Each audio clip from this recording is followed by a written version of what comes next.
اور عالمگیر بادشاہ رحمت اللہ علیہ یہ وہ ہندوستان کی تاریخ میں بادشاہ ہیں جس کی انگریز بھی آج ایمانداری کی تعریف. انہوں نے بیت المال سے تنخواہ لینا بند, ٹوپیاں سی کے اپنا پیٹ پالا کرتے تھے, قرآن کی کتابت کر کے اپنا پیٹ.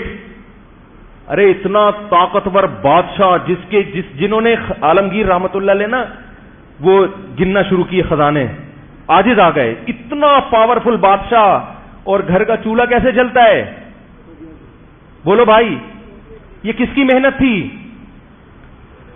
مجدد الافسانی رحمت اللہ علیہ کی محنت تھی یہ. کیوں؟ انہوں نے لاجک کو دیکھا, اسباب کو دیکھا. بھائی ایک بادشاہ اس سے لڑ کے کام نہیں بنے گا, اس کو محبت کے ساتھ. جو یہ مولویوں سے بیزار ہو گیا ہے نا, لالچی مولویوں سے, اس کے سامنے پہلے یہ ثابت کر کے دکھاؤ کہ ہماری نظر نہ حکومت پہ ہے اور نہ تمہاری جیب پہ. کیسی محنت کی عالمگیر رحمت اللہ علیہ پیدا ہوئے. ایک عالمگیر جو خود کھاتے تھے نا ابلے ہوئے چاول اور دال, وہ ملازمین, شاہی خاندان کے جو ملازمین تھے وہ بھی وہی کھایا کرتے تھے.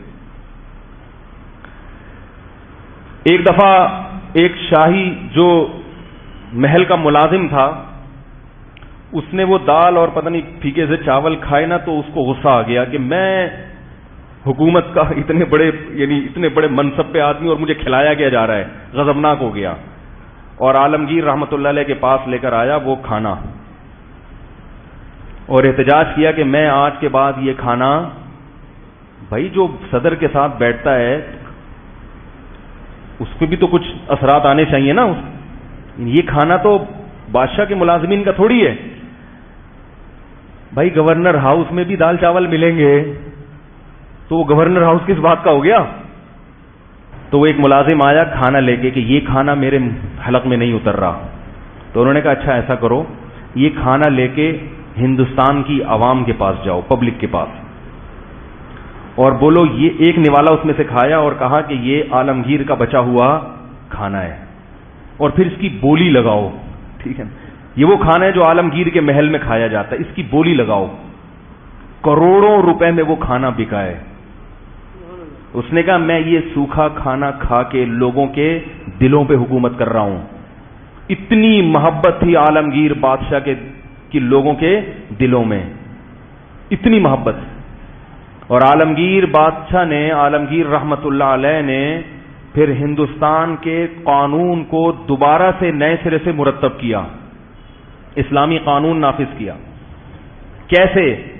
پورے بر صغیر سے اس نے چوٹی کے 500 علماء جمع کیے, بڑے بڑے علماء, اور ان سے کہا کہ ہندوستان کا جو آئین ہے, قانون ہے, نئے سرے سے دوبارہ مرتب کریں, کیونکہ اس میں بہت سی گڑبڑیں شامل ہو گئی تھی, بہت ساری چیزیں غلط ہو گئی تھی. 500 علماء نے کئی مہینے کی محنت کے بعد ایک قانون تیار کیا جس کو فتاوی عالمگیریہ کہا جاتا ہے, جس پہ آج آپ کو فیس بک اور واٹس ایپ پہ جس کے خلاف پوسٹیں صبح شام بولو بھائی ملیں گی. یہ 400-300 سال ہندوستان کا قانون رہا ہے. 500 علماء کے اتفاق سے ایک فتاوی تیار کیے گئے, وہ لا کی شکل میں ہندوستان کی عدالتوں میں بولو نا بھائی نافذ کر دیا گیا. آج بھی مدارس میں فتاوی عالمگیریہ پڑھایا جاتا ہے اس کے, کیونکہ وہ قرآن و سنت کے مطابق, اور چونکہ صدیوں سے فقہ حنفی رائج تھا, لہذا اس میں اصل کس کو بنایا گیا؟ فقہ حنفی کو. پورے بر صغیر میں انہوں نے نافذ کر دیا. اور فرقواریت اور اختلافات بولو بھائی ختم. شیعوں کو اجازت دی کہ آپ امام بارگاہ میں جا سکتے ہو, جس کا جو مذہب ہے اس کو کوئی زبردستی نہیں ہے. لیکن لا کیا ہوگا؟ لا تو ایک ہی ہوتا ہے نا. لا یہ تھوڑی ہوتا ہے ان کے لیے الگ عدالت ہو, ان کے لیے الگ عدالت ہو, اس کے لیے الگ عدالت ہو, وہ الگ فرقے کا ہے اس کے لیے گرین والے کی عدالت ہرے کلر کی ہوگی, وائٹ والے کی عدالت. ایسا نہیں ہوتا. اس نے 500 علماء جمع کیے, انہوں نے قانون بناؤ بھائی. تو میں آپ سے عرض کر رہا تھا, دیکھو یہ مجدد الفسانی نے جو کام کیا لاجک کے مطابق کیا نا, اور کتنا بڑا انقلاب لے آئے. آج ہم مسلمان ہیں مجدد الفسانی رحمت اللہ علیہ کی محنتوں کی وجہ سے.